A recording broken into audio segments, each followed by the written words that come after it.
All right. Now let's get another translation just to give you some more clarity on this.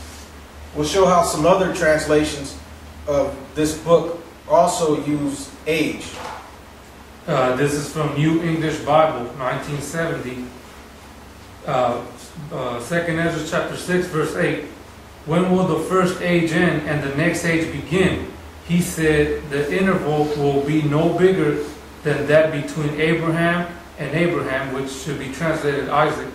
For Jacob and Esau were his descendants, and Jacob's hand was grasping Esau's heel at the moment of their birth. Esau represents the end of the first age, and Jacob the beginning of the next age.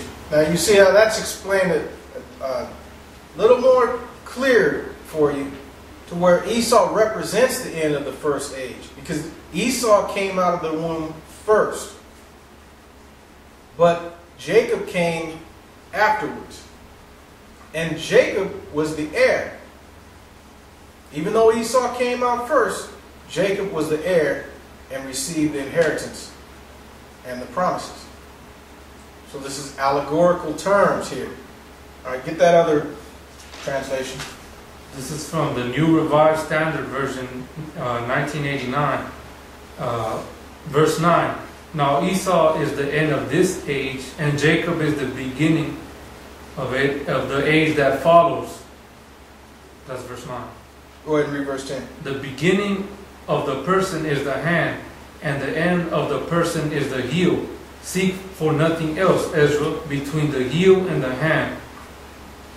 All right. So you can clearly see there that the other translations have it, they put it in a way, in a newer form of English that you can understand.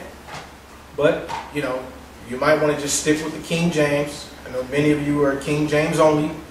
So let's go on down. Let's continue on reading in the chapter. Let's go on down to verse 24. 2Esdras 6, verse 24. At that time shall friends fight one against another like enemies, and the earth shall stand in fear with those that dwell therein, and the springs of the mountains shall stand still, and in 3 hours shall they not run. Go ahead. Whosoever remaineth from all these that I have told thee shall escape, and see my salvation at the end of your world. He said they'll see my salvation at the end of your world.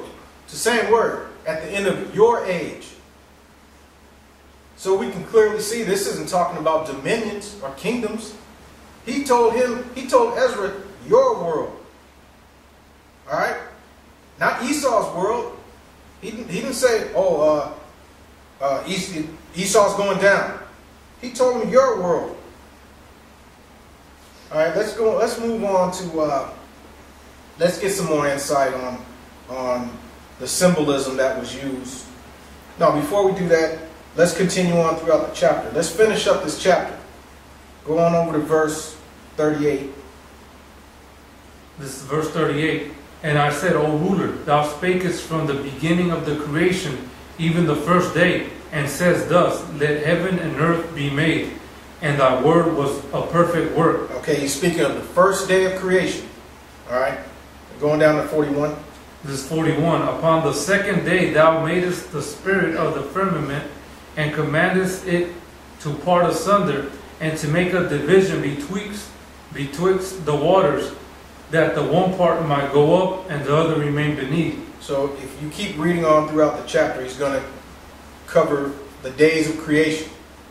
All right, now let's go on up to verse 57. No, 53. Verse 53. Upon the sixth day thou gavest commandment unto the earth, that before thee it should bring forth beasts, cattle, and creeping things. And after these Adam also, whom thou madest ruler of all thy creatures. Of him come we all, and the people also whom thou hast chosen. All right, you're going to see how they stop at the sixth day. That's for a reason. All right, and these are the seventh day is a certain time period. You should know what that represents. But before we get to that, let's read verse 57. This verse 57. And now, O ruler, behold these heathen, which have ever been reputed as nothing, have begun to be rulers over us and to devour us. Now, what heathen was he talking about? What time period were we in back then?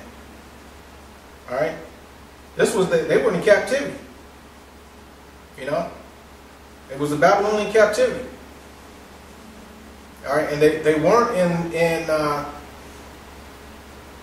Matter of fact, let's get that just in case. So I'm got to prove all things. Give me 2Esdras chapter 3, verse 1. In the 13th year after the ruin of the city, I was in Babylon, and lay troubled upon my bed, and my thoughts came up over my heart. Okay. So you know the time period that Ezra was in. All right. And you should understand who was ruling over Israel at that time. All right. This chapter ain't even talking about the Edomites or the Grecians, who you think, you know, the so-called white man hasn't came on the scene yet as far as a world ruling empire. All right, let's go back to chapter 6 and read verse 58. But we, thy people, whom thou hast called thy firstborn, thy only begotten, and thy fervent lover, are given into their hands. If the world now be made for our sakes, why do we not possess an inheritance with the world? How long shall this endure? Yeah. Why don't they possess inheritance with the world? Because they were in captivity. Their land was taken. And he wanted to know, how long is this going to last? How long do we have to keep going through this? When are we going to have our rest? We're up to the 6th day here in this chapter. He wants that rest. The Sabbath. Yeah. Give me, let's go to book of Hebrews. Book of Hebrews chapter 4 and get verse 3. This is Hebrews chapter 4 and verse 3. For we which have believed do enter into rest. And he said, as I have sworn in my wrath, if they shall enter into my rest, although the works were finished from the foundation of the world. See, and he's even reflecting back here to the foundation of the world. From the first day on throughout the seventh day rest, the Sabbath. Read on.